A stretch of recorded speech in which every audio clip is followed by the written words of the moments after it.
Welcome to the Endurance Horse Podcast, where endurance riders from all across the globe gather, sharing their stories, goals, and progress as they train for and compete in endurance events at every level. So kick off your shoes, pull up a chair, and listen as we gather around the virtual campfire and listen to friends from across the world. Hello, and welcome to episode 51 of Endurance Horse Podcast. We are soon wrapping up our fourth year of Endurance Horse Podcast and trotting strongly into 2022, which will be year 5 of the podcast. Endurance Horse Podcast first aired in March of 2018. We have averaged 12 episodes per year and have stayed free and commercial free for all of our listeners. And most importantly, I hope Endurance Horse Podcast is known as a place on the airwaves that always champions the horse and rider, no matter what place they come in. I know the AERC motto is to finish is to win, though I believe that just saddling up and showing up takes a ton of courage, and I will always champion you for trying, for daring to place your heart and your horse at the starting line. So about today's episode, it is always a joy to get to talk with Tevis riders, and especially one that is also a part of our Warhorse Endurance family. So many of us at Warhorse Endurance were following today's guest. We were so thankful to have the volunteers posting updates so we could follow along all day and all night, and really loved having the Tevis 2021 online tracker. So I have to pose a question to you. Can you imagine training, traveling, towing the line at Tevis, and being roughly 2 miles from the finish line and finding out that your day was over?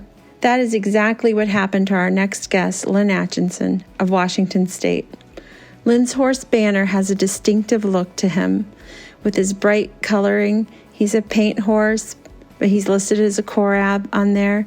But Lynn always shares these beautiful pictures. I've admired his photos that she shares on Facebook for some time. I was surprised to learn that Banner is 21 years old. Unfortunately, Lynn and Banner's ride took a turn for the worse. On the tracker, officially, they have being just shy of 98 miles. You are invited to listen in while Lynn and I chat about how she got into horses, endurance, and her 2021 Tevis ride with Banner. Without further ado, I bring to you episode 51 of Endurance Horse Podcast.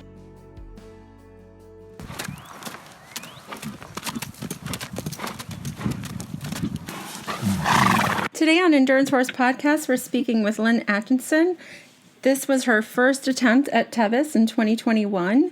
Unfortunately, she had a pull at mile 98, and we will get to that a little bit later on. But first, Lynn, welcome to the podcast. And how did you get into horses? Well, I got a pony when I was 4, like every other country girl. 4 older brothers, and we lived on a farm. We had a dairy farm, and basically that was my babysitter. And through the years, I would green break horses for a neighbor. He had pull-in ponies. And, I probably broke 100 horses. That's my specialty. I do put the first 30 days on them. Mm-hmm. So I've always been kind of scrappy, and I've always rode. But I took a 32-year break, being an adult, having kids and moving. And so I've only been back into horses the last 8 years. After that break, and I just jumped in with both feet. So how did you find about endurance? Was that after your break, or was that before? Were you aware of endurance before, or when did that come into your life? I had never heard of endurance before in my life. I moved here into Lyle, Washington, up in High Prairie, and I have a neighbor across the street, and she's a character. And she took me to Quick Truck. And I didn't even know what endurance was. And I went there and we did the trail ride. And I said, well, what are they doing? And she said, oh, they're doing a 25-miler. I said, really? Because I can do 25 miles. And we spent the night in her van. And the next morning I did 25 miles. And And that was the beginning of it. I was like, that was easy. But in all reality, I was very sore after each LD for a couple years. So what is your favorite thing about endurance that has kind of made you stick with it? I don't know. I love to be out there, and it's probably where I live. I live in the best place in the world to train. In fact, Tevis was easy for my horse because I have worse elevation change than them. He did look good. All the pictures and videos I saw of him, I don't even know if he was sweating. He just looked amazing. He's not sore or anything. I never had to rinse him with cold water. I never had to come in. He was always at 56, 52, 48, 44, whatever it was. He was low all day. We had no idea he was injured. Approximately mile 30. He held that so well. I mean, he is a true war horse. He's a pure, just can't even believe it. He's strong. So yeah, it's where I live. I mean, that's what I do. I go out and, I'll climb 3,000 feet in 8 miles. That's my normal. Not everybody has that. Can you tell me about Banner, just how long you've had him? I know he's 21. You mentioned to me previously that he's 21 years old, and he came through Tevis, other than this injury that you're going to talk about later, but he just didn't look like he was putting in an effort. He must be an amazing horse. Yeah, it was nothing to him. I mean, it was, coming up that one canyon, I'll be honest. I mean, we plowed right up it, but he didn't have any issues. So I got after I did my first endurance ride, because I was on a Missouri foxtrotter, and he was very fluffy. He wouldn't pull us down at the end. It took him 28 minutes, and I came straight home and said, I got to get me an Arabian. And I wasn't crazy about purebreds. They seemed a little high-strung and small, like narrow. And my first impression of them, just, a little bit. So I looked for a half Arabian, and I had a small budget. So I was looking at horses on Dream Horse for $2,000 and less. Ended up seeing this ad, and what it said was, Banner is looking for his next adventure buddy. Ooh. Huge float. He doesn't want to be pampered. He just wants to be a horse. Or something. It was very similar to that. And we went to pick up a free horse that was 25 years old, a little Arabian mare for our granddaughter. And on the way back, we said, let's just sweep by and look at this horse. We're in the neighborhood. And I was like, we pulled up, and there he was, standing ground tied. And so I got on him, and can't say it was my favorite horse. I didn't want him. I was out there. I could tell he wanted to crow hop a little bit because I had squeezed him with my legs. And so when I got back, I told Stu, I said, yeah, I'll pass. And he said, load him up. I already bought it. He bought it for $1,500. Oh, wow. And we loaded him up, and I liked him. I just wasn't sure I wanted something that feisty, because when you get on him, he feels like he's going to explode. He moves like a panther. There's nothing like him. His whole body, he just swings that shoulder and hip. But yeah, he's a lot of horse. How long have you had him now? 6 years. Yeah, I didn't want a young horse for endurance because, it takes so many years to build up their ligaments, tendons, and bone. So in my opinion, it was the best thing I could have did was look for that older horse. And now that I'm more educated, I got younger horses and I know how to bring them up. But had he been younger, the way I ride and where I ride would have been too much. So he was a perfect horse for me. So never look past that 15-year-old horse because they got a lot of life left in them. Can you share how your ride went? He was perfect. I never had to hold him back. I never had to ask him to go forward. I never had to choose his gait for him. He knew we were walking or we were trotting, and we were doing it slow, and we just got her done. It's just what my horse was made for. I mean, he's been doing this for fun for the last 6 years. We'll go out on an 8-mile ride and just jam it and do so much more than we had to do there. But I wouldn't do 100 miles at my house if you paid me. How did you get into hundreds? Well, after you do 50s, and if you want to show up, you can show up and do well. And I was doing that so much, but it was getting so fast. We're doing 5-hour 50s, and I really wanted to slow it down. It got old. You get tired of get tired of always knowing that, you know who's going to beat you from the beginning. I mean, that's just a fact. You always know where you're going to place. I do. And it just got to be where I knew that the people that were going really fast and, I was never going to be that person. I was never going to do 100 fast. So I just slowed it down and did it like a trail ride. I like that. You just take your time and spend the day with your horse and you're not hurrying. And it's just, I like it better. I'm not sure how many hundreds a year one should do on a horse. That's another that I'm having to find out for myself. So at first I thought I would only do hundreds, but I don't think you really can do that. I think it's not going to work. How did Tevis become one of your goals? It really didn't. It was just one of those things where, why not? Why not? I don't know. My friends did it. Actually, Jamie Hughes did it, and so did, I could list off about 8 people, and every one of them told me, Lynn, you would rock Tevis. It's going to be so easy for you because they come here and ride. And so they all told me it's not going to be a problem for you. And they were right. But, it's not an easy ride. It just is easy for him. Because of where you live and the difficulty of the Washington State trails? I don't know. He's just an incredible horse. I mean, there's no way around it. It's taken me years to get my other horse to be half the horse this horse is. He's like a mountain goat. Can you tell us what happened at about mile 98 and how that went? What happened? Well, yeah, at mile 98, we were coming in and I don't know. I felt like he wanted to walk a little bit more, and I knew we still had plenty of time to get in. So we were going just a little bit slower, and a few people passed us. We went across No Hands Bridge, and we went across, and the trail led straight, and he went straight and up this little part, and then he took a right, and it looked like a path. But the actual trail turned right at the road, and we didn't know.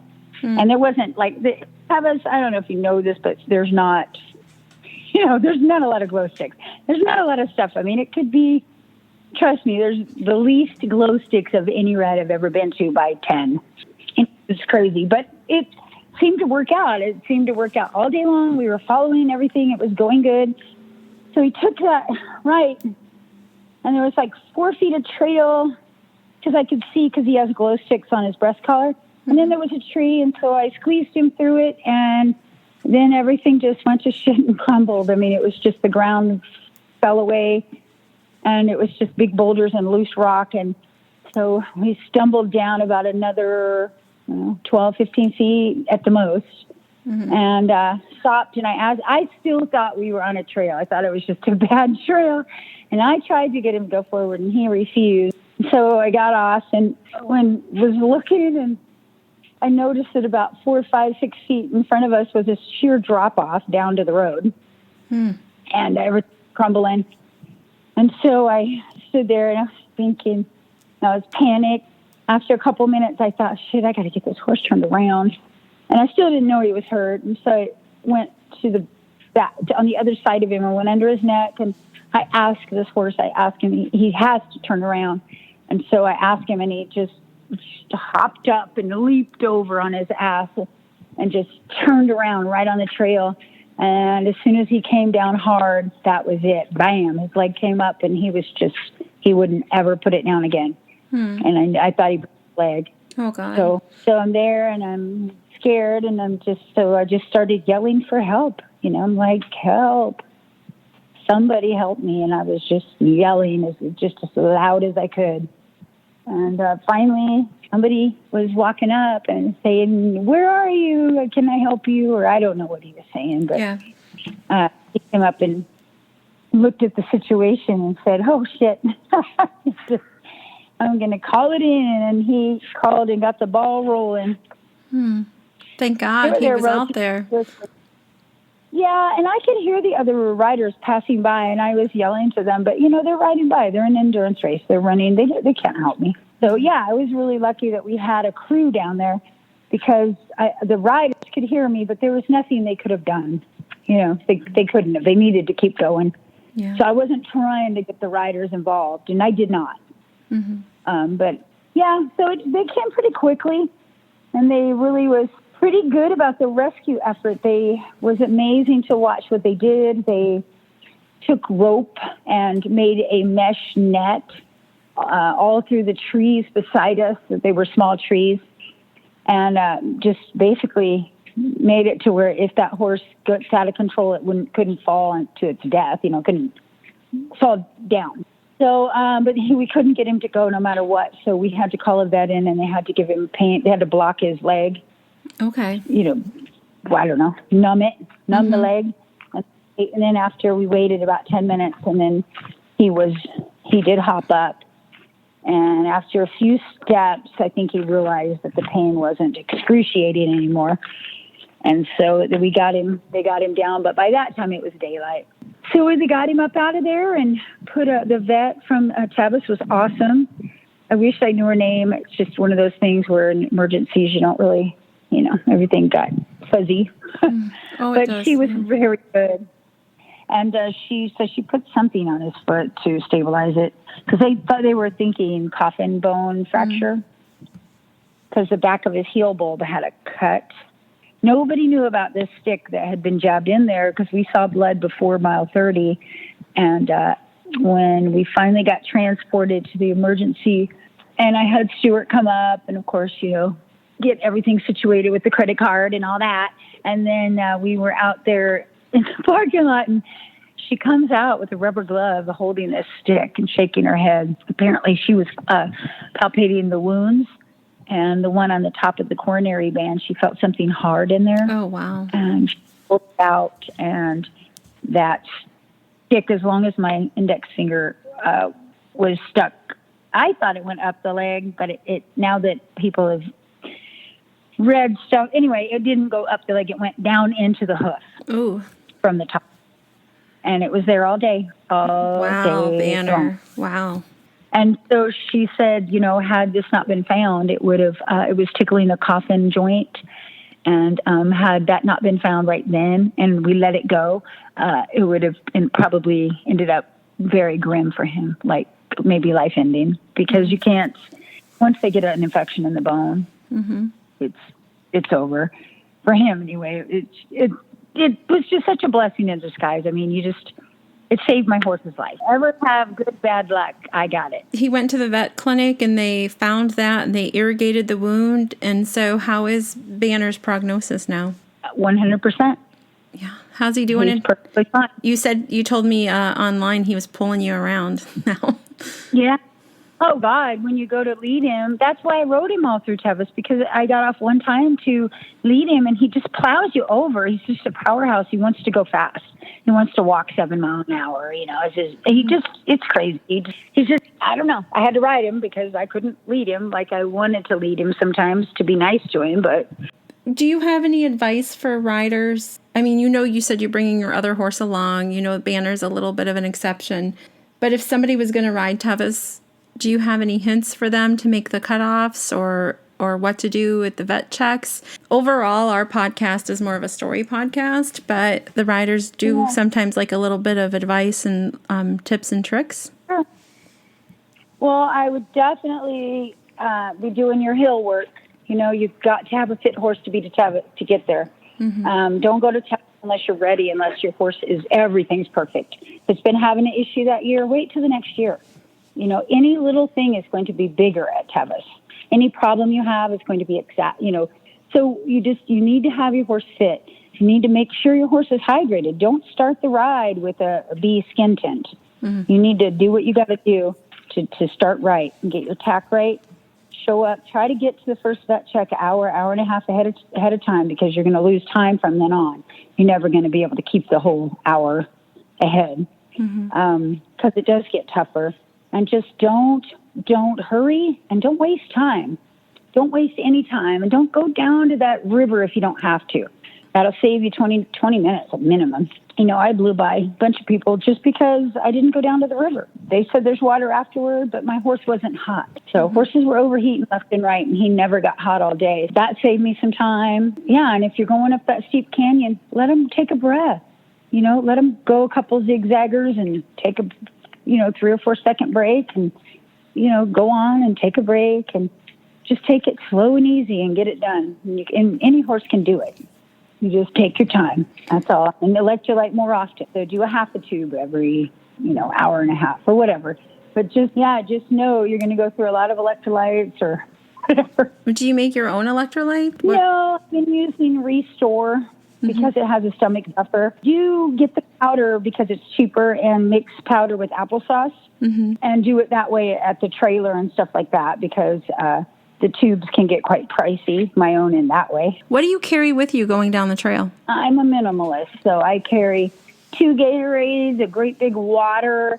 I carry BCAA, 2 tubes of electrolytes, a couple protein bars, piece of candy, CBD candies. I really like those for pain. And 5-hour innards, always 2 of those. That's it. Farrier's at the vet checks, and you have them check your nails and your clinches. I did, and I needed his back left reclinched, leaving Robinson's flat, and it's a good thing that I had him checked. So, yeah, they set you up at Tevis for success. I mean, they're there trying to help you. Everybody wants you to succeed, and everybody jumps in where needed. One of the people I interviewed this morning, they had said that there was a huge staff of volunteers there, that every time she came in, they were there to help her with her horse, hold her horse if she needed to go take care of herself, and that she just was floored by just how awesome the volunteers are there. Yeah, and what really surprised me, because I was shocked coming into Forest Hill, holy moly, I've never seen so many people cheering and yelling and screaming, and it was just wonderful. I mean, it was just like, threw me back. Those people were so, and my horse was like, I think his CRI was like 48, 44 at that point. I mean, he was so low that one of the vets said, is he even alive? I can't find. And that was with no water dumping or nothing. I mean, the horse, but if you need help at Tevis, they'll help you, anybody. And if you need help and you get in trouble, apparently all you have to do is ask for help. Did you have any parting thoughts or anything you would do differently for next time? Do your homework. Do your horse proud. Another way you could say that, Lynn, is you could say do your hill work. Do your hill work, that's for sure. Oh, and something else people don't talk about often. So if you think you're going to show up early to get your horse ready for Tevis because of the elevation change, you better show up 3 weeks early or show up the day before like I did. That's the only way, because otherwise the elevation will get to your horse by day 3 and you'll be getting pulled. So, it's a show up right before or show up long enough before, 3 weeks before or a day before. Don't show up 5 days before. Your horse will be dragging. They don't have time enough. You either have to give them time to acclimate or show up right before, and that way they don't have a chance for it to affect them yet. Yes, and I walk. My average speed when I train is 3.5 mile an hour. The person I spoke with before you, she stressed the point of walking hills, because she said at Tevis, they're so long. They're like, you just might hit this huge stretch of incline. You're not going to trot the whole thing, and she said that was... Well, I trot my horse up miles and miles and miles at my house to get ready for Tevis, but I walked him at Tevis. Yep, we walked a lot. Yeah. What's interesting about that is the one person had said that because they had trotted hills, their horse had a hard time walking them because it was different muscles. 95% of the time I walk them. It's not all the time. But, I get off at home and walk down half the hills just because it's good for me. But at Tevis, I didn't get off but one time, and he went over the top of me and off and almost got himself hurt. And so I was like, you know what, buddy, you can't not run me over, then we won't do this. So I had to ride him. And, you can't really teach an old dog too many new tricks. So I just let him be him. And that's what the girl, we're still friends. She says, yeah, just let him be him. Just let him be a horse. And so, yeah. I hope to see you back next year, and we can chat again next year. Yeah. Just showing up is something, most people can't even. Everything's Lady Luck's got to be on your side. And, but I didn't try to place. I didn't try to do anything but just finish. That was my goal, just to finish. And I feel like we did that. I feel like we, I don't know, I'm really satisfied and I'm really happy. You got to go in there with that your chances are you're going to fail.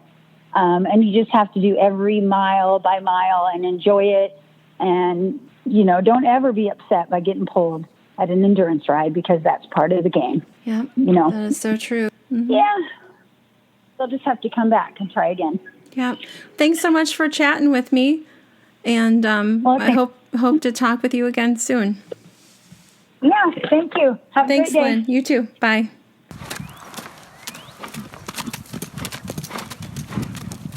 We enjoyed having you along for the ride. Endurance Horse Podcast is where you get to share your adventures of riding good horses through beautiful country. Many stresses in life are washed away by a good gallop, a steady trot, or by simply saddling up your favourite horse for an easy ride. Remember, every mile a memory. To share your story on Endurance Horse Podcast, send an email to endurancehorsepodcast@gmail.com.